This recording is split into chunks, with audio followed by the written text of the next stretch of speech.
Selamat pagi buat Bapak Ibu sekalian. Perkenalkan, nama saya Joshua Solanute, saya dari ITS Surabaya. Di sini saya akan menjelaskan mengenai tutorial pemanfaatan dari database.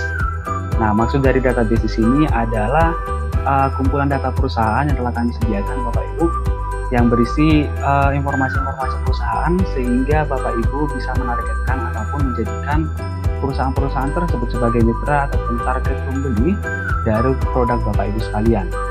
Nah, lalu ketika Bapak Ibu sudah menerima database tersebut, lalu bagaimana cara kita untuk menggunakan ataupun memanfaatkan dari database tersebut? Maka di sini saya akan menjelaskan langkah-langkahnya. Yang pertama, kita perlu mempersiapkan beberapa alat dan juga bahan. Yang pertama adalah laptop. Namun jika Bapak Ibu tidak mempunyai laptop, kita bisa menggunakan telepon seluler ataupun handphone. Namun pastikan Bapak Ibu salah satu dari kedua perangkat tersebut harus tersambung dengan koneksi internet. Nah, setelah itu kita juga memerlukan akun email. Jadi akun email ini sebagai alat ataupun media kita dalam mengirimkan penawaran kepada perusahaan-perusahaan yang akan kita tuju. Namun saran saya, jika Bapak Ibu mempunyai akun email berupa akun email bisnis maupun akun email dari perusahaan, lebih disarankan untuk digunakan daripada akun email pribadi untuk menjaga keprofesional dan juga keresmian dari penawaran tersebut. Selanjutnya kita juga memerlukan surat. Jadi surat ini juga telah kami sediakan Bapak Ibu. Nanti tinggal menyesuaikan dengan perusahaan-perusahaan yang hendak Bapak Ibu tuju. Jadi surat ini berupa kata pengantar ataupun penawaran dari perusahaan Bapak Ibu kepada perusahaan-perusahaan yang akan dijadikan mitra. Dan juga tentunya kita memerlukan database yang telah kami sediakan. Terhitung sekitar ada 200 perusahaan yang bisa Bapak Ibu targetkan nanti menjadi target mitra. Nah, setelah kita ataupun Bapak Ibu telah mempersiapkan alat dan bahan tersebut, maka selanjutnya kita tinggal mengirimkan email tersebut. Langkahnya adalah yang pertama, kita buka database. Jadi di database ini Bapak Ibu bisa kita lihat ada nama lembaga, alamat, nomor telepon, Instagram, Facebook, email, website, dan kontak person.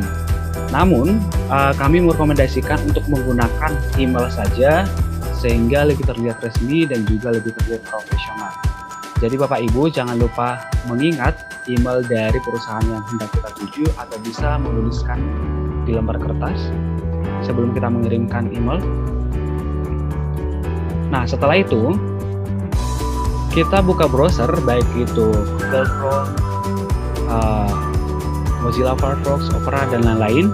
Nanti Bapak Ibu tinggal saja ketik gmail.com. Tulisannya seperti ini ya Bapak Ibu, gmail.com, dan akan terbuka halaman seperti ini. Jadi ini merupakan halaman utama dari gmail.com, di mana kita bisa melihat di sebelah kanan ini merupakan informasi dari email kita. Dan bagaimana cara kita untuk mengirimkan email? Di sebelah kiri, di bagian tanda panah, kita bisa melihat tanda plus. Nah, Bapak Ibu tinggal klik saja icon tersebut, maka akan muncul laman seperti ini. Jadi ini merupakan laman utama dari pesan baru. Jadi ketika Bapak Ibu ingin memberikan pesan baru, maka akan muncul laman seperti ini. Dan kita bisa melihat beberapa icon ataupun beberapa poin dari laman tersebut, seperti kepada subjek dan juga tombol-tombol untuk mempercantik ataupun memperindah dari tulisan-tulisan Bapak Ibu nantinya ataupun email dari Bapak Ibu. Lalu bagaimana cara kita untuk mengisi poin-poin tersebut? Maka yang pertama di bagian kepada, jadi Bapak Ibu pastinya sudah menyimpan email dari perusahaan tersebut yang sebelumnya kita dapatkan dari database. Jadi kita tinggal menuliskan kembali email tersebut ke bagian poin kolom kepada. Selanjutnya di bagian subjek, tentunya subjek ini sangat penting ya Bapak Ibu. Jadi jangan lupa untuk mengisi subjek tersebut. Dan subjek ini berarti tujuan utama kita dalam mengirimkan email ini kepada perusahaan itu apa. Dan dalam case ini kita hendak melakukan penawaran kerjasama. Maka dari itu subjeknya sebaiknya kita tulis yaitu dengan kata penawaran kerjasama. Selanjutnya kita mengisi badan email ataupun body email. Jadi body email ini berupa kata pengantar kita sebelum kita mengirimkan surat penawaran tersebut. Biasanya berisi ucapan sapaan, terus perkenalan kita dari mana, terus apa maksud dari tujuan kita secara to the point ataupun singkat, dan kita berikan penutup seperti itu. Nah, setelah ketiga poin tersebut telah terisi, selanjutnya Bapak Ibu jangan lupa untuk melampirkan file surat penawaran yang telah kami sediakan. Bagaimana caranya untuk melampirkan surat penawaran tersebut? Langkahnya adalah di bagian icon di bawah ini. Nah, icon kedua di samping huruf A, kita bisa melihat di situ ada icon. Jadi icon ini akan berfungsi untuk melampirkan surat dari penawaran tersebut. Langkahnya Bapak Ibu tinggal mengklik saja icon tersebut, maka akan mengarah kepada file manager di komputer Bapak Ibu, dan Bapak Ibu tinggal pilih saja surat ataupun file dari surat penawaran kerjasama tersebut. Nah, untuk memvalidasi bahwa surat file ataupun penawaran kerjasamanya telah terlampir di email, dapat kita lihat melalui tanda panah berikut. Jadi di sini sudah terlampir penawaran kerjasama strip berkah Lombok.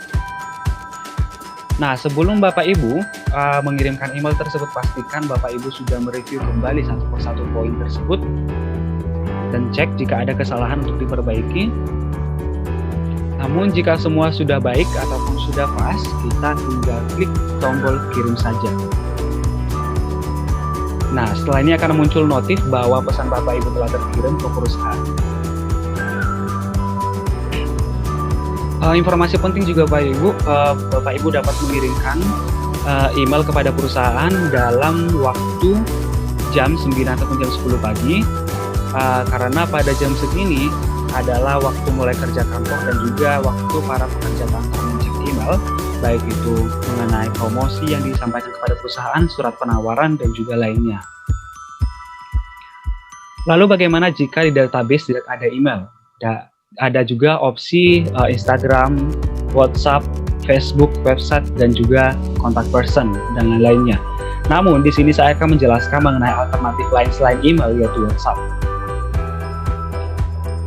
Jadi langkah pertama yang kita lakukan adalah kita buka kembali database tersebut dan kita lihat di bagian kontak person ada nomor WhatsApp. Jadi nomor ini sudah tersambung dengan WhatsApp dan kita bisa gunakan untuk mengirimkan surat penawaran kita. Selanjutnya Bapak Ibu buka browser seperti yang tadi, yaitu baik melalui Google Chrome, Mozilla Firefox, Opera, dan lain-lain dengan ketik whatsapp.com, atau jika melalui handphone bisa menggunakan aplikasi secara langsung. Nah, Bapak Ibu tinggal melampirkan saja surat pengantar, jadi kalimat-kalimat pengantar. Setelah itu kita lampirkan surat ataupun file kerjasama kita. Nah, caranya untuk melampirkan filenya yaitu di bagian icon di bawah ini. Pada icon kedua kita bisa melihat di sini merupakan tombol icon untuk menuju kepada file manager laptop Bapak Ibu. Jadi Bapak Ibu ketika sudah menuju kepada file manager, Bapak Ibu tinggal mengklik saja file dari penawaran kerjasama tersebut. Lalu klik tombol kirim dan akan terlihat seperti berikut bahwa file ataupun surat penawaran Bapak Ibu telah terkirim kepada perusahaan. Oke, demikianlah tutorial yang dapat saya sampaikan, kurang lebihnya mohon maaf. Terima kasih.